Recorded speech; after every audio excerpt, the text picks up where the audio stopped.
Welcome to the InCites podcast by UNSW Law Society. The production team would like to begin by acknowledging the Gadigal people, the traditional custodians of the land on which this podcast is made, and pay our respects to their elders past, present, and emerging. This episode, we are joined by Maria Stoljar, host and producer of the Talking with Painters podcast. She is also a painter, so most people now may know her from the art scene, but Maria actually began her professional career as an insurance litigation lawyer. After a decade practicing law, Maria pivoted to building her podcast, which is now in its 6th year. Talking with Painters has garnered critical acclaim, having been listed in British auction house Christie's Best Art World Podcasts and as a finalist in the Australian Podcast Awards. As a fan of her podcast, I can personally attest that Maria is excellent at drawing engaging, personal, and highly meaningful conversations from the artists that she interviews.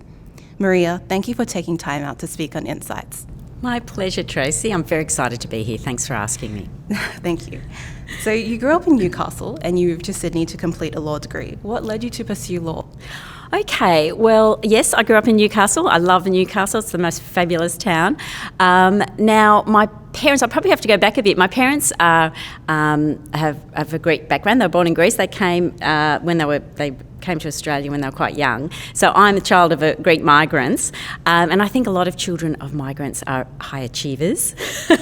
And so I was very studious at school, in the debating team. I was captain of my school, Newcastle High School, and so I did very well in the HSC. And at that point, you sort of think to yourself, what am I going to do? And back in those days, if you did really well, there was a lot of pressure to do either law or medicine, But the subjects I took were mainly languages, actually. I did French, Greek and Latin. So it was much more on the arts side. But I had done debating. I was in the debating team. We did quite well. And also my work experience was with a law firm, which was... Actually, I'd almost forgotten about that. I mean, it wasn't really very good work experience. They basically put me in a room and sort of got me to add up numbers with a calculator, which wasn't very legal. But anyway, so I suppose I thought to myself, well, I might as well do a law degree.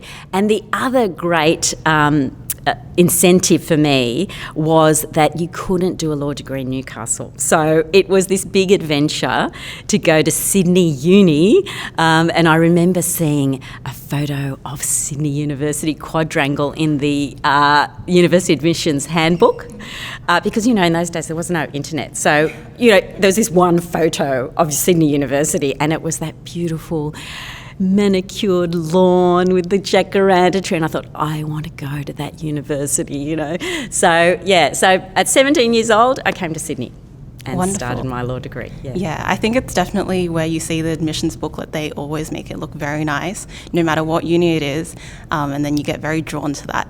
And you sort of build an idea of what uni would be like, and you sort of dream about, okay, what would it actually be to get there? And that's probably, what incentivized you as well. Yeah, so true, because when you're at school, you're still in the land of the children sort of a thing, and this idea that I'm going to be an adult, I'm going to be able to do whatever I want. That was the other thing, is about, I can actually do whatever I want all day, between lectures I can go and hang out with different people, so it's, very exciting. And so you said that you did debating in school. So during your time at law school, what sort of extracurriculars were you involved in? Well, because I came from Newcastle, I went to a residential college. So I went to women's college on campus.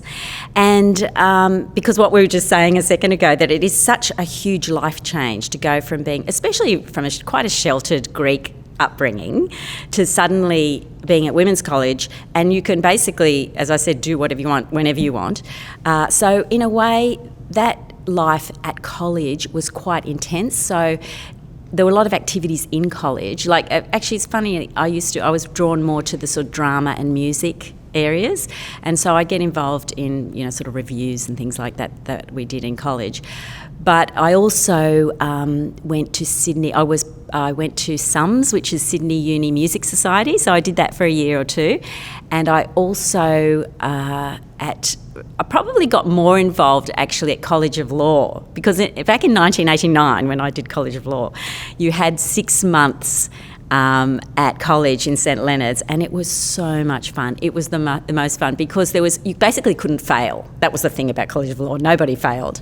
And it was like you were in these little classrooms, so it's like going back to school again, and we had these little pretend firms, and we'd be pretending to write letters, and there was a lot of socialising. The reason I'm raising all of that is that one of our friends, Max Burnell, he was into drama, and so he arranged for us all to write a review. So everyone was invited to write a skit, a comedy skit. And so I wrote 2 comedy skits and acted in that law review. And I tell you, it was at the Seymour Centre in Chippendale.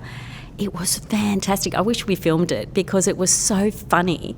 So looking back in a funny way, all those extracurricular things that I did were all arts related. So it's sort of not so surprising that I've gone in that direction since then.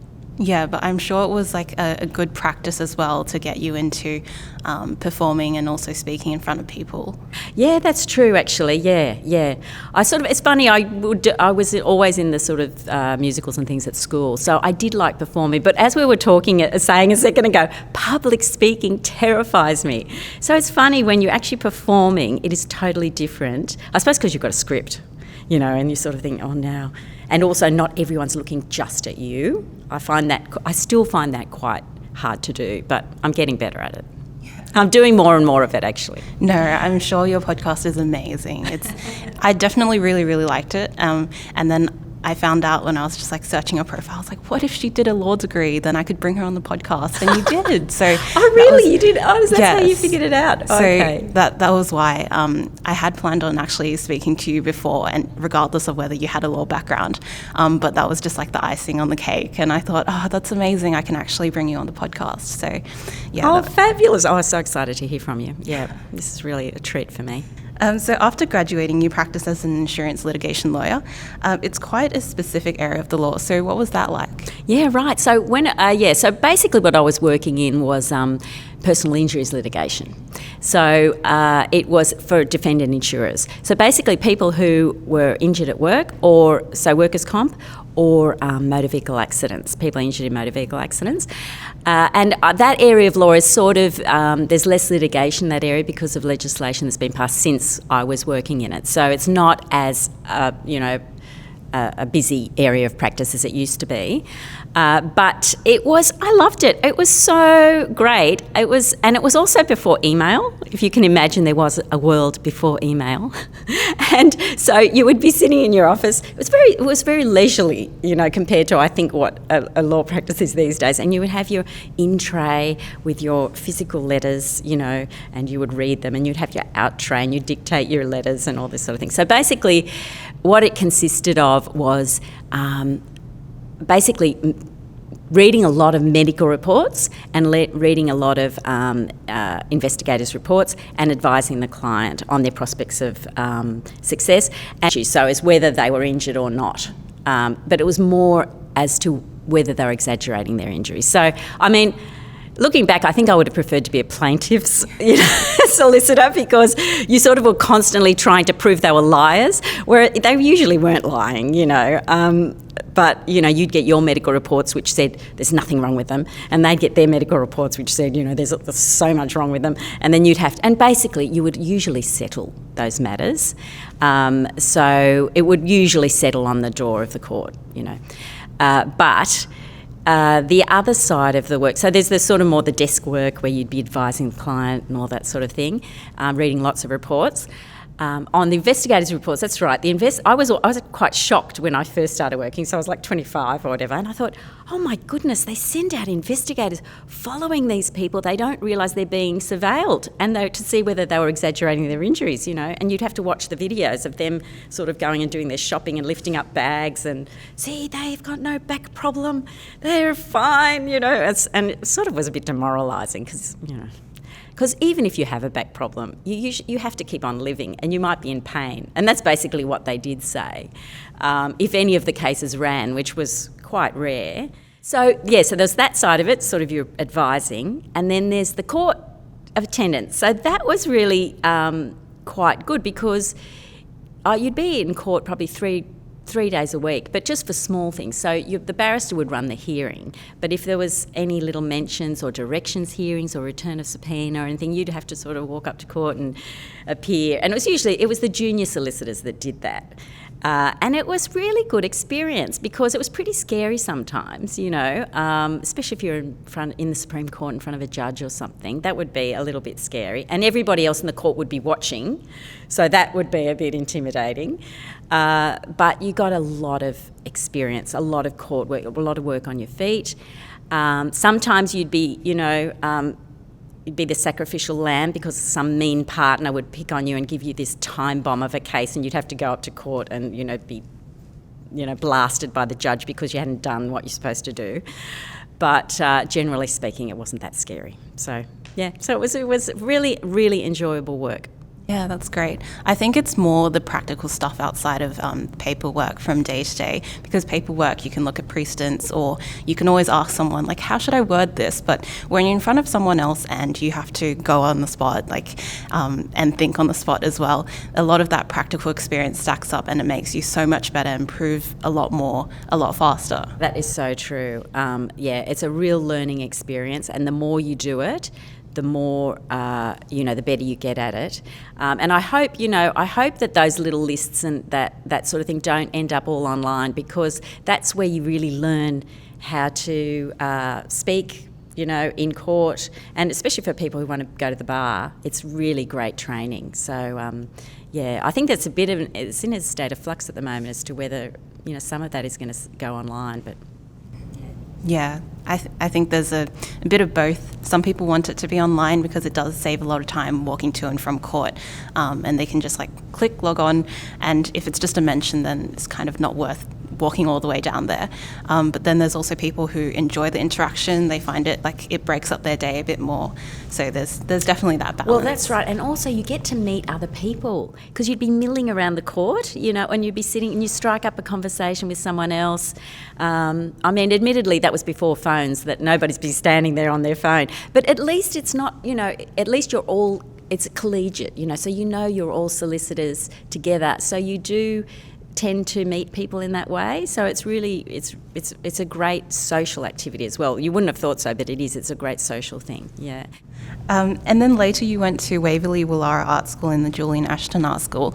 How was at what point did you think about potentially changing careers? So after practicing law for about a decade? So I'd been practicing law for close to 10 years, and then the catalyst is I had a baby. Now, back in those days, so that was 1999, you had 12 months maternity leave, but coming back to litigation was actually really hard because you either basically had to come back full-time. It was really rare to have a part-time job, and in our firm, I remember there was one woman who was doing job sharing with someone else. So, and that was after she'd taken a nine-year break, and she'd come back, and it was a really strange arrangement, and everybody sort of thought, oh, and she's leaving at 5 o'clock. Oh my God, this is outrageous, because we'd all hang around till 6, 7 o'clock.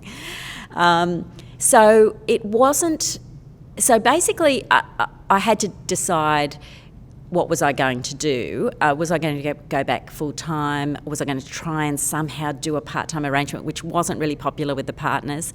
And what I decided to do was to just stay at home for a while and just work it out later on, sort of a thing.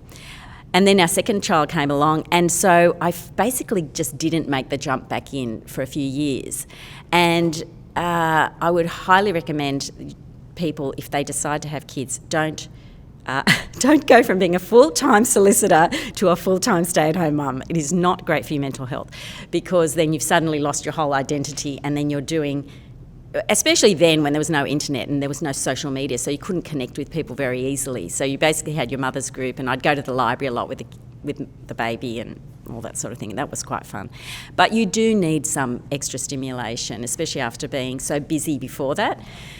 So I thought, well, what am I going to do? I had sort of decided not to go back to law at that point, and so I had always done drawing when I was, so from when I was about 20, I would say, I started drawing. So I started copying photos from magazines of celebrities. So I would draw them, on a paper. And then I think, wow, that actually looks pretty good. And actually, weirdly enough, my grandfather was an artist and my mum's a pretty good drawer. She draws quite well, but she actually became an artist after I became an artist, which is weird.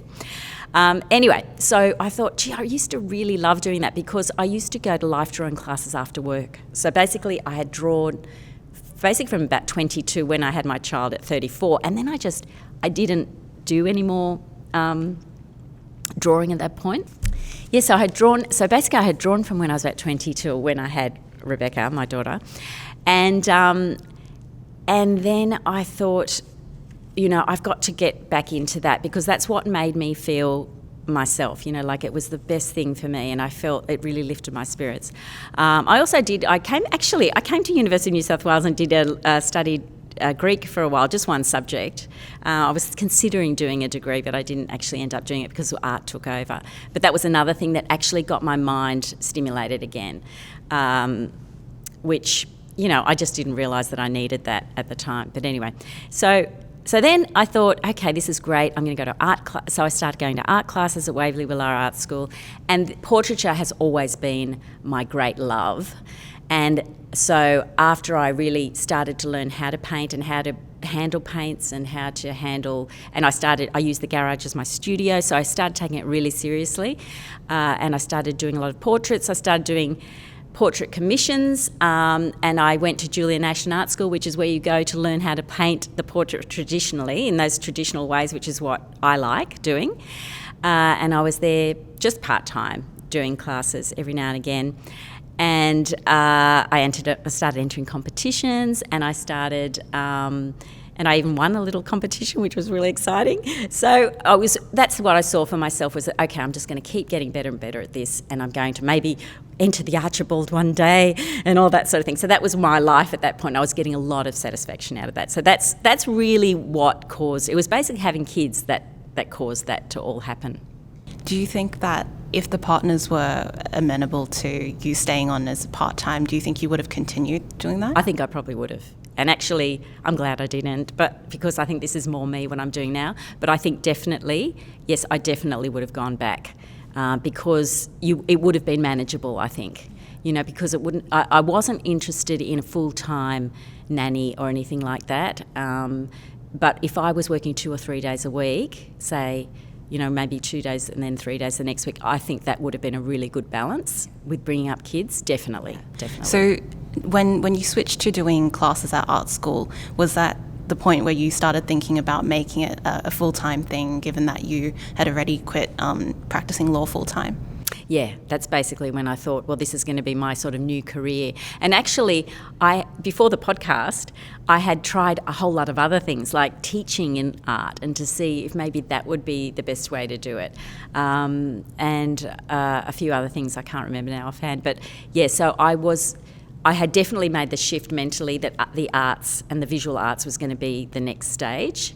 And I just had to figure out how was I going to get into the art community a bit more than just being in the studio, which was one of the problems with being an artist, is that it's quite isolating.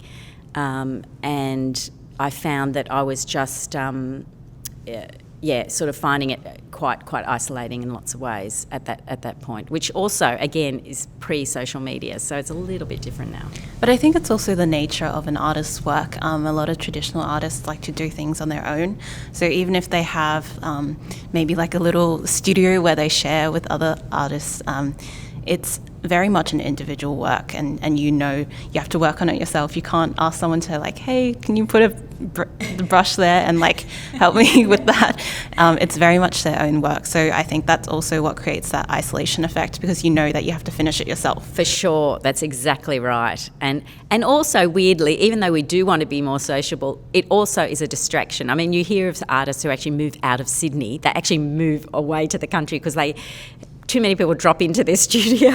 So I can see that can be the other side of it as well. So it all depends on, your setup, really, you know. Yeah. And now you've built a very successful podcast called Thank Talking you. with Painters, which has an excellent reputation in the art scene. So did you imagine when you embarked on this project that it would become a full-time thing? So you started off with thinking about art as a full-time thing, and then you started the podcast on the side. And when did it sort of become, I want to do this at a more large length, full-scale thing? Yeah. Well, I've got to say, when I started it, there was no way that I thought it would take over my painting. No way. I just started, like as I was just saying a second ago, it was basically so wasn't so isolated, you know. So I was listening to the radio a lot and listening to the 702 basically, the ABC, and there'd be the news every half an hour, which would just be quite depressing because it was so negative. So I was trying to I had started hearing about podcasts, and I thought, what is this podcast thing, you know? And then I thought, okay, well, maybe there's a podcast out there about painters and painters talking about painting. I can listen to that instead of listening to the radio. And I noticed very quickly that there weren't many of those podcasts. There was a few in America. There's a couple in America. There was one in Ireland. But none in Australia were just talking to painters. There were art ones, but not just talking to painters. So I thought, well, you know what? I mean, maybe I could do one. Maybe I could do that. That would be really good. So it basically was this huge learning curve, because back in 2016, it wasn't like now where you just Googled how to start a podcast. It was, you know, I had to go from the beginning and just try and find how to do it step by step. And I did slowly. I got all this, you know, I'd ring people, I'd get stuck and get to a dead end and have to sort of find out from various people how to do it, and then I finally did do it. But yes, I thought, oh, this is a fun thing to do on the side, but I quickly realised that editing, video, audio, interviewing I really love doing it. And even though I love painting, I really love that more, you know. So even though I'm painting, like, say, very rarely now, but say half a dozen times a year, I've got someone who sits for me and I paint him from life. I don't do much painting unless I'm sort of playing around with my nieces or something. So, so basically I found my real love, which is like editing, which is sort of bizarre, isn't it? But so that's the way, it's all this direction I've taken. Yeah, it's definitely a very steep learning curve. We learned that last year when we started off, and I don't think we ever searched up how to make a podcast, though there's plenty of stuff out there for that. And so I'm really grateful for the team. We all work together to sort of figure out, okay, what sort of equipment do we need? How do we use this? And I'm still very much an amateur in terms of all of it. So I've got to say, it's very professional. I'm very impressed with this setup, and you're a very good interviewer. Oh, thank you so much. And I also wanted to say about your podcast that I'm so glad it's there. I was searching up something to listen to on my walk, and I found out I was thinking I should get back to art, because like you, I started off sort of doing art on the side, and then of course the real world stuff takes over and you have other obligations. So I did HSC visual arts, and I'd actually been drawing since I was very young. Up till that point, I sort of played with the idea of perhaps becoming a fashion designer. Then I realized that the fashion world is also very brutal. So, and then I pivoted to other things. But I think when it hit that I was starting law school, I sort of pushed art to the side. And so like recently I've tried to pick that up more, because I know it's good for your mental health when you have a balance between two things. Definitely. And as you know, probably, drawing is so meditative. Yeah. It is the best thing it's like you're meditating, basically. And time just goes so fast, doesn't it? Yeah. Oh, that's great that you're doing that. Yeah. Yeah, and I was really glad to find your podcast. So I thought, okay, this is wonderful. This is like what I've been looking for, but I didn't know I was looking for that. I was just looking for an art podcast. And so I've been listening to it on my walks. And it's really great because I also grew up listening to Conversations by Richard Vidler. Yes, my mum loves that one. That's one of my favourites. And in fact, he inspired me to start my podcast, listening to his podcast. Yeah. Totally. It's amazing because I see like the quality of his podcast and yours is like pretty much the same caliber, and I really, really love how deep the conversations go, especially with like the personal side of the artists and also how they describe their work, because everyone sees art in very different ways, and to be able to hear it from the artists themselves is really great. Oh, great. Oh, that's so good to hear. Thank you. Yeah, it is great to hear them how they feel about their work, because it can, like, I have gone into an interview where I have a certain view about that artist's work, and by the end of the interview I totally changed my view, and I've loved it more because I've heard their side of it and what has spurred them on to create that work, and I see it in a totally different way. And that's partly what I'm trying to do, is sort of talk to the painter behind the painting and sort of say, well, what, you know, apart from the older life stuff, which is really interesting, and the ups and downs and how did they get there, but also what is their vision about the work, which is really interesting. What did you do for the HSC? What was your major work? It was a painting that was in several... I actually wasn't that happy with it. I think it hit a dead end around trials, and that was where I was at my breaking point. I was like, oh, I have to get this right, and it ended up not being as right as I wanted it to be. I'll show you afterwards. I actually have it on my phone. But it wasn't something that I was super proud of, but I still keep in touch with my art teacher, and I think that was the best class that I took during that year. Oh, that's great. Yeah, well, look, when you... HSC year and with your trials, I mean, it's not the time when you're feeling the most relaxed to do an artwork. So I think that is a bit of a problem. But yeah, I'm looking forward to seeing that actually. Thank you.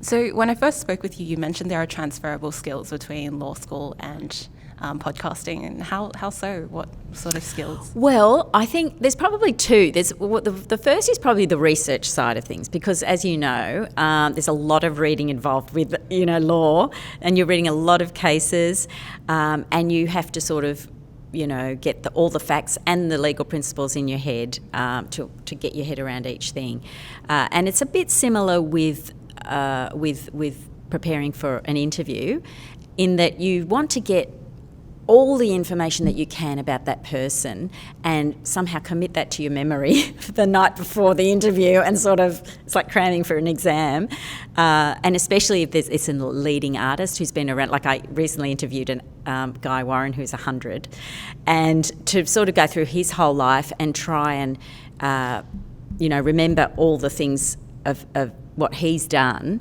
and then somehow try and formulate the questions around that. It is very similar to even preparing having a matter, running a matter in a firm.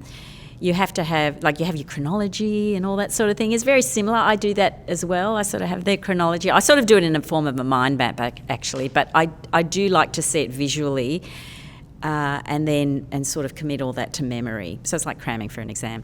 But the other thing is attention to detail, I think. I mean, there are podcasts out there, you've probably heard them too, where they're, just people sitting around a microphone and just having a few drinks and having a chat. But that's not really, I suppose, what we're both doing, is we're trying to elicit sort of certain things from people. And that involves editing, as I was saying about editing. So that for me is quite a long process.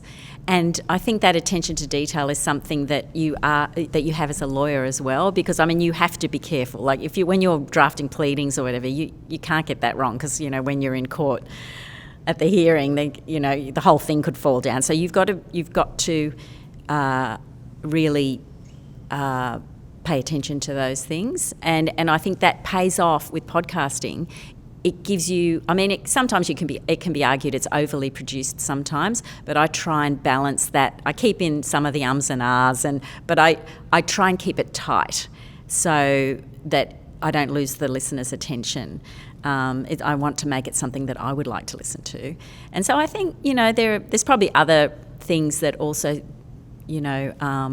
suit both sort of fields of work, but I'd say they're the main ones. Yeah, and also in the nature of your work, when you're talking with clients, you also have to ask them questions in the right way, and also to be tactful about your questions. So thinking about, how do I formulate this so that it doesn't come out the way that it's right in my brain right now? Exactly. And try and do it in a way that doesn't poke anyone in the wrong places and So don't step true. on anyone's toes. Well, that's interesting because that's talking about Richard Fidler. He gave the best advice. He said the two questions that he thinks are the best, the most useful, are why and really. I think really is a really good one because it just nudges that person to go a bit further along without suggesting something, making a leading question, So, and it keeps it rolling. But I think the why is really good. One that, talking about being abrupt, I used to sort of go, what do you mean? And I thought, and I met somebody once who listened to the podcast and they go, oh, I love it when you say, what do you mean? And I think, oh, that actually is a little bit abrupt because it's sort of like, you're not really explaining yourself very well. Yeah, I know what you mean. You sort of got it in your back of your mind. How can I formulate this next question? I've got to say, if you're a barrister, it's perfect because all you have to, it's like you're examining someone in chief. You're just trying to get their story out. And a barrister would be perfect for a podcast interview because they would just slowly get all the information out, as long as they weren't cross-examining you. Yes, that's scary. That is scary. And when you interview people on your podcast, so you've talked about attention to detail and also understanding their whole chronology, where they started, and you have to memorize all those details. But how do you actually prepare? Because when you sit down in front of them, do you also have a question list of some sort? Or? Yeah, it's really interesting. So I have... it usually ends up being like this 6-page thing where I just can't... for some reason, I can't just do it to one page with dot points. And you know what happens in the end? I don't ever look at it. I don't ever open that folder. Sometimes towards the end, I'll sort of think, okay, I'll flick through and I'll think, oh, have I covered everything I thought? But because I've got it all in my head and I want to keep it engaged and going, and I don't want to have to flick through my notes. But I have been interviewed by other people like you, for example, and you're doing, if you do have notes or whatever, it doesn't interfere with the conversation at all. I remember I was interviewed and they had all and I thought, gee, they're good. They've just got them all in dot points, not like 6 pages of points. But for some reason, I can't do it down to dot points. But yeah, so basically I don't end up referring to it, which is really, really funny. And I think it is partly because I've just crammed it all the night before, And one thing I really like about your podcast, like I mentioned earlier, is that you draw really personal and meaningful conversations from all of your guests, and you often spend hours talking to them. I think I've read somewhere that you spend up to 6 hours sometimes talking to artists about that. So there's a huge skill required to distill those long conversations and, like you said, edit them down to hour-long episodes in post-production. So what do you think amateur podcasters like me should focus on to improve the quality of the content that we produce? Oh, well, thank you for saying those kind things about the interviews. And you're not an amateur podcaster. You're very professional, I've got to say.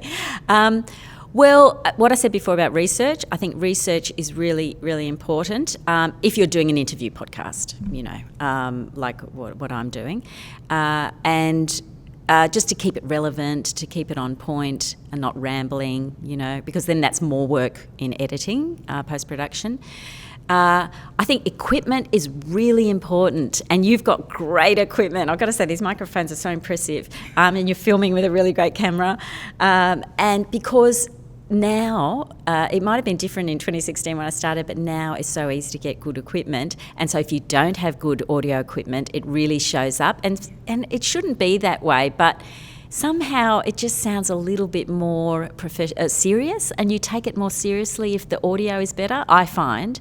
And if it's too, I'll turn off if it really is not, if it's a really clear sort of Zoom conversation that's not locally recorded or whatever.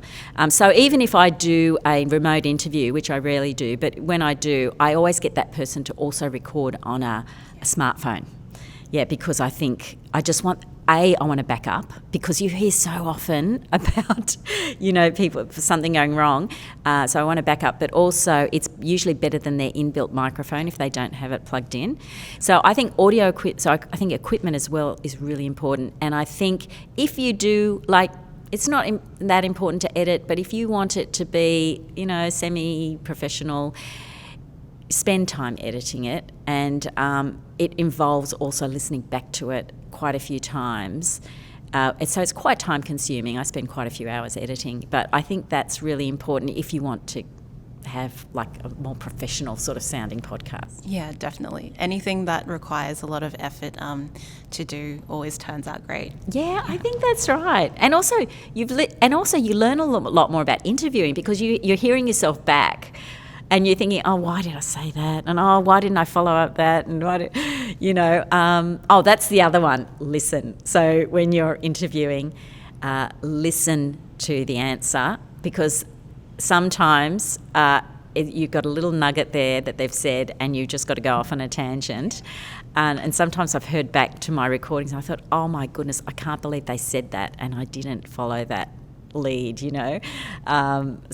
listening is really important. And you know what else? I only learnt this at about episode 80 because it was so hard to do, and you're so good at it.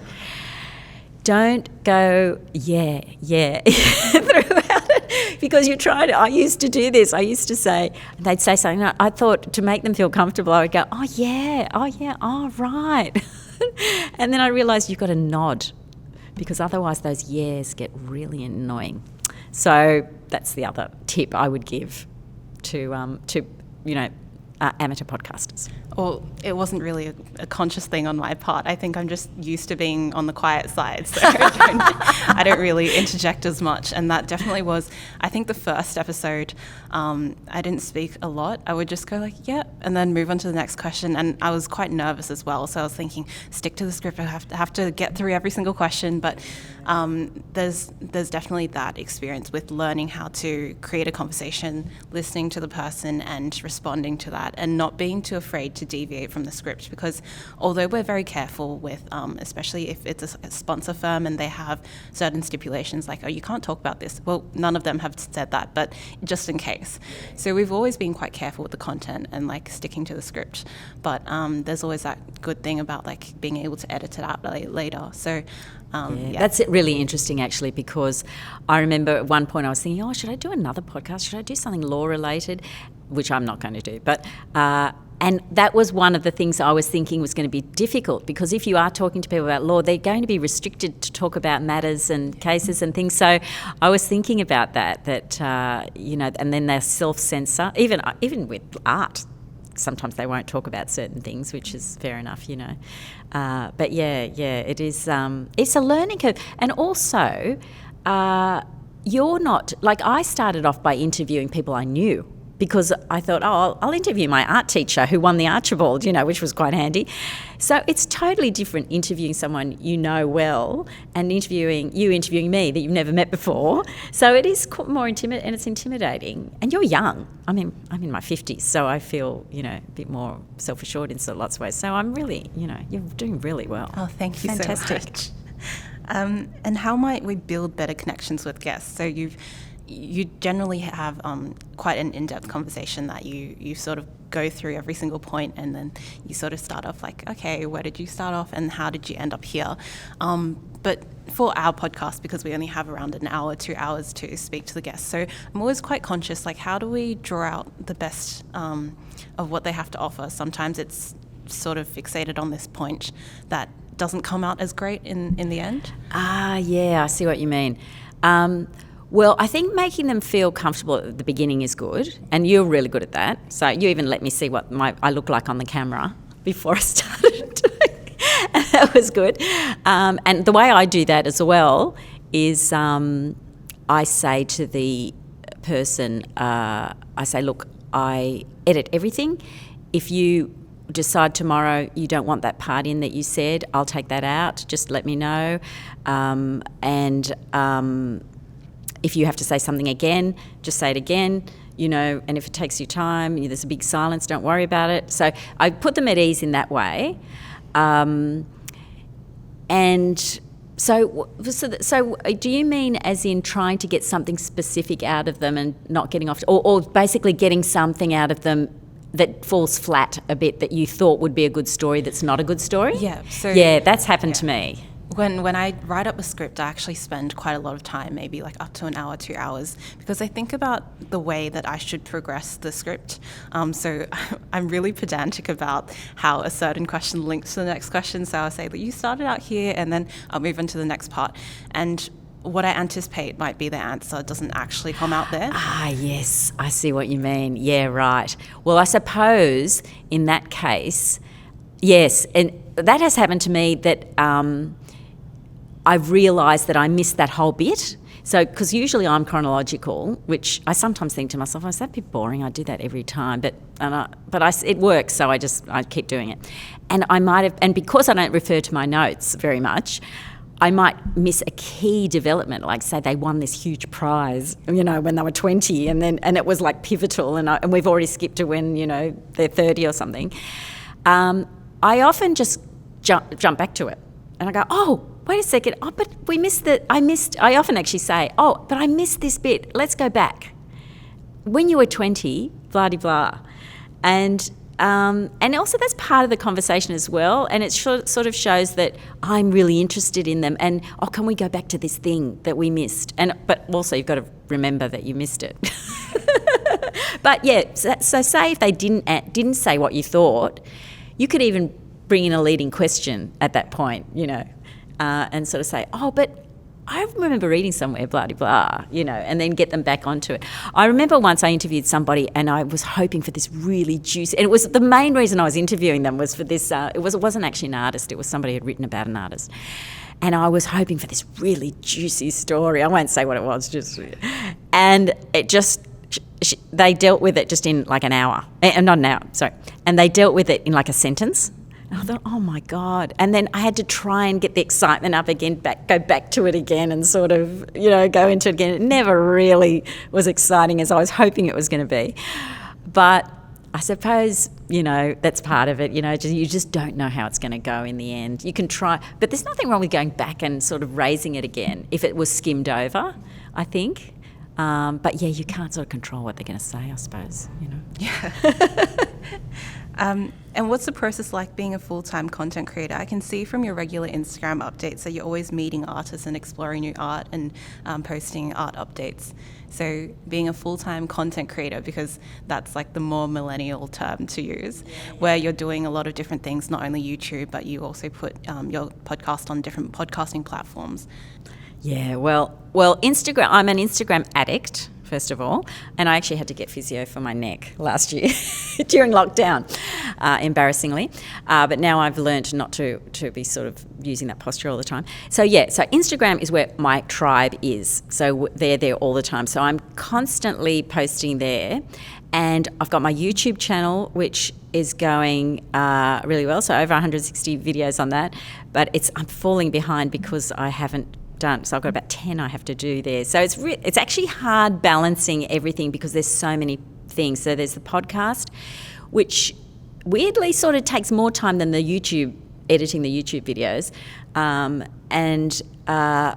Instagram is my daily attention. So I will spend a lot of time. So, I mean, followers are important, likes are, unfortunately we are driven by that. We're driven by likes and followers. And I remember when social media started, the whole idea of likes was sort of like, what is that? Why are we paying attention to numbers of people pressing that button, But that's the way social media works, and it's going to get pushed out to more people if there's more views of reels. And Instagram's now, this sort of crazy video platform now, which suits me because I love video. And I find that my podcasting and YouTube is much more project driven, and my Instagram, I have to be inspired that day. So I won't ever plan, on Monday I'm going to post that, Tuesday I'm going to post that. I have to be that day, I think, oh, okay, what video could I put up or whatever, and then I quickly make it up. And so I find that really exciting and fun, the Instagram side of it. And also spin-offs have been like doing live things. So now I'm doing talks at the Art Gallery of New South Wales, of interviewing artists, and I did a series for them over lockdown. We did that remote, we did that online. That was really fun, and I open shows sometimes. So there's all these different aspects of being a content creator, as you say, and you end up meeting people that listen to the podcast, which is really fun. So I'm making so many connections. So it's not just a podcast anymore. It's sort of amazing, you know, how it's really across so many different platforms. It's really a lot of fun, I've got to say. And I'm just looking at a lot of art every day. So scrolling, looking at so many paintings. I really want to spend a little bit more time on Indigenous art. I want to do, you know, I'd love to go to Northern Territory and go to some of these art centres, but I just have to... that is a bit of a big project, but something that I really want to do. So, yeah. Yeah, that would be amazing to look forward to. Oh, incredible. And so a bit more on your Instagram page, that's become a key part of your work. So we've already touched upon a bit of how that has been into sort of involved in your work a bit more over the years. How do you think social media has changed the way people work, and not only content creators?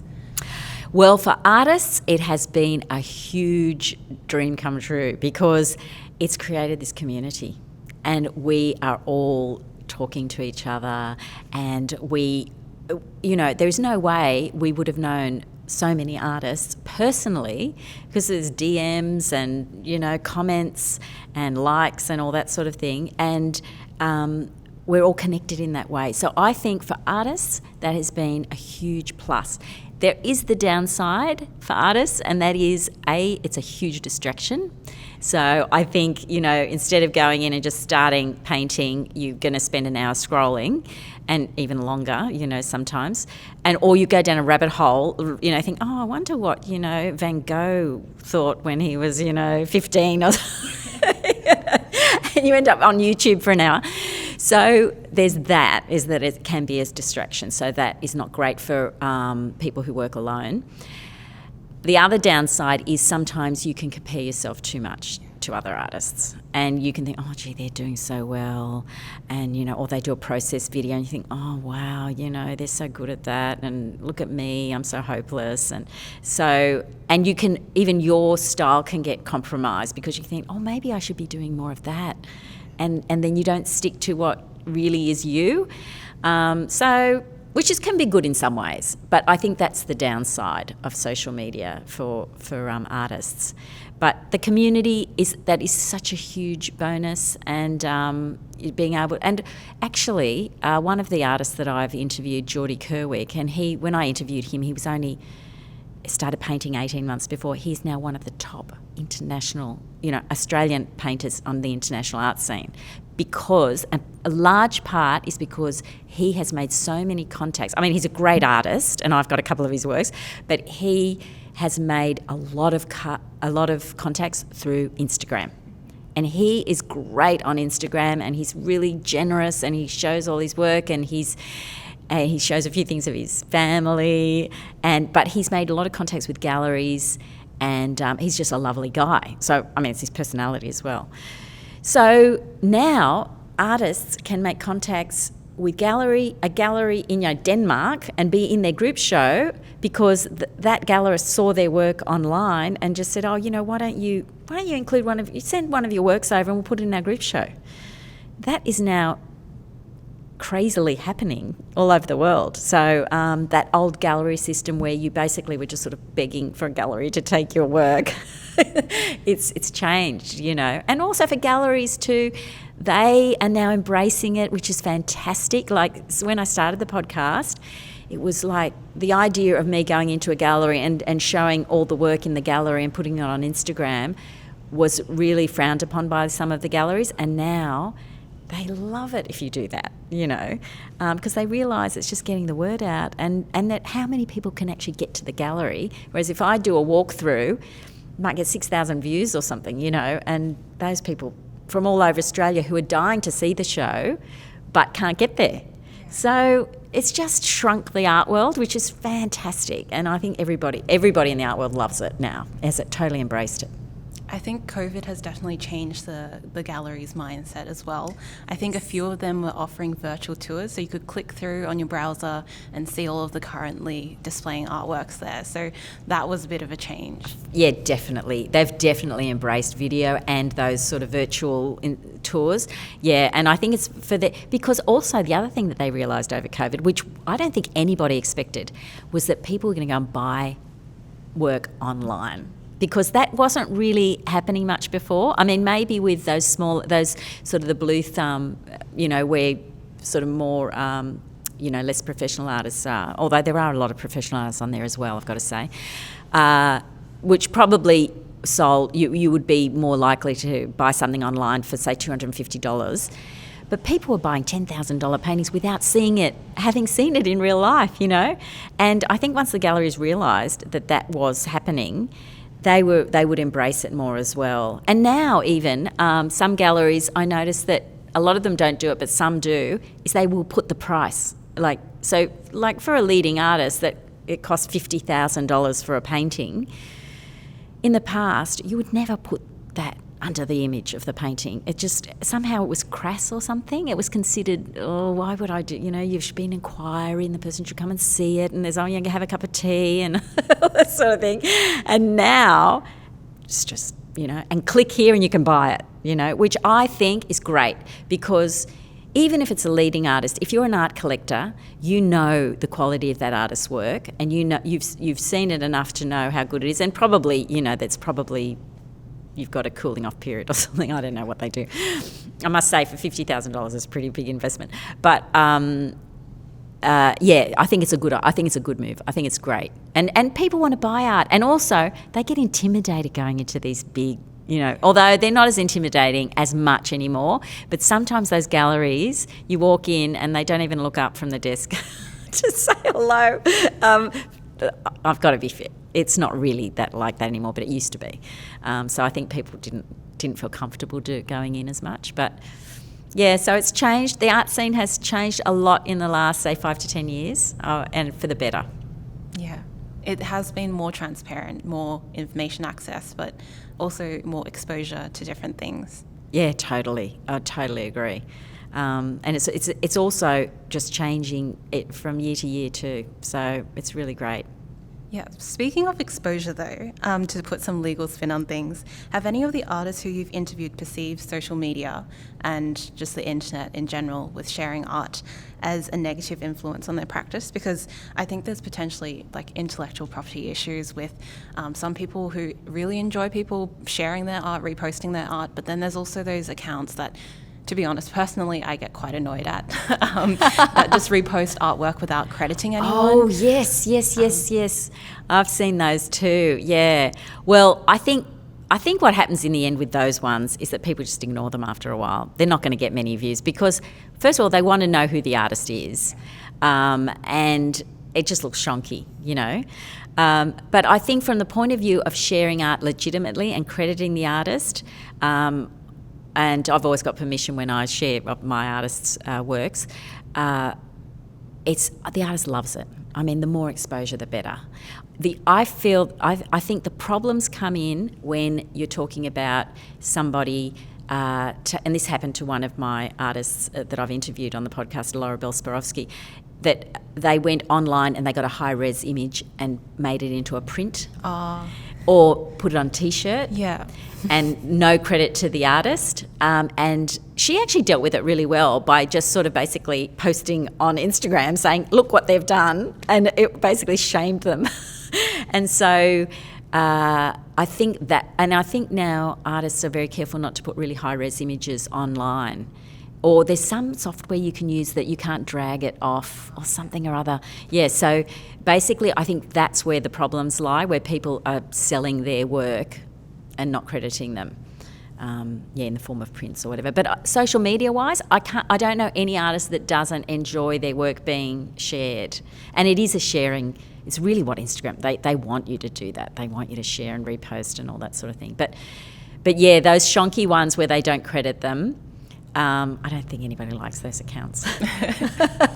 Though there are quite a lot out there. And the T-shirt thing is quite a big issue as well, especially if the artist isn't quite established. So they have amazing artworks and someone's noticed that, but they obviously don't want to credit them or they don't want to give any royalties to them. So they just take it, put it on some merch and sell it. And of course, the exposure that gets is actually sometimes higher than the original artwork. I know, it's outrageous. And can you imagine how upsetting it would be for the artist? And then what do? Do you spend thousands of dollars taking them to court?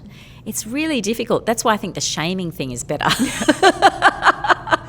Because and it actually really worked for her, I think. I mean, I can't, Laura Bell, if you're listening, I don't know how it ended up. But when I saw that, I thought, wow, what a powerful way. Because, well, partly because she had so many followers, so it worked for her. And so I suppose if you don't have much of a social media presence and someone does it to you, what is your recourse? I mean, I'm sure you would win if you went to court, but, you know, I mean, how much is it going to cost? Yeah. You can try and pressure them, I suppose, into acknowledging you and threatening legal proceedings, and maybe somehow then they might. Well, yeah, you can threaten legal proceedings and they might stop. I suppose that's the best way of doing it. But the social media thing, I think, is usually considered a bonus if people are sharing your work. You know. Definitely. Yeah, because they're not profiting from it. Yeah, that's true. Yeah, so it's so easy to share, and you do get more exposure that way. Yeah, totally. And yeah, I think it's really being embraced now. So everyone's sort of getting on board and realising the benefits of it. And finally, do you have any words of wisdom to our listeners, whether that be about careers or passions? Well, I would say being a lawyer can be very stressful.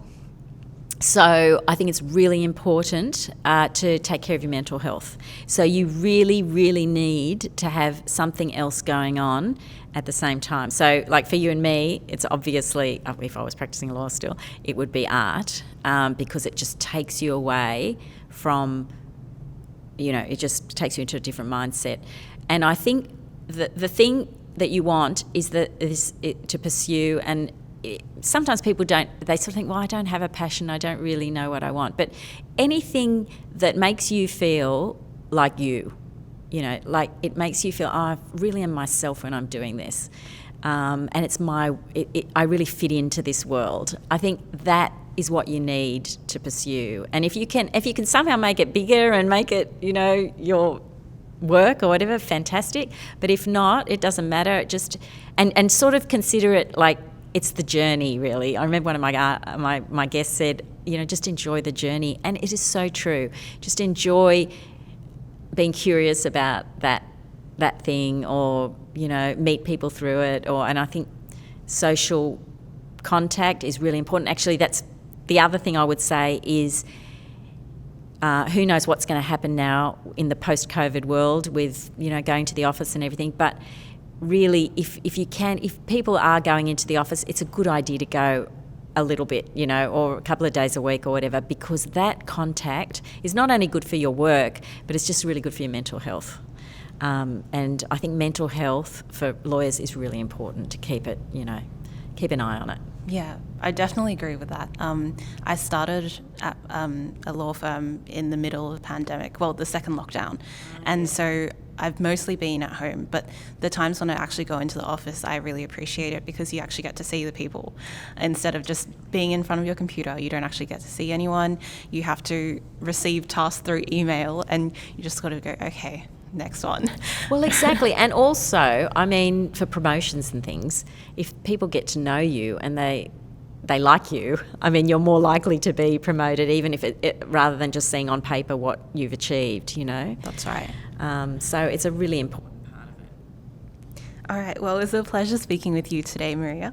I'm sure our listeners have learnt lots from this episode on both law and non-law careers.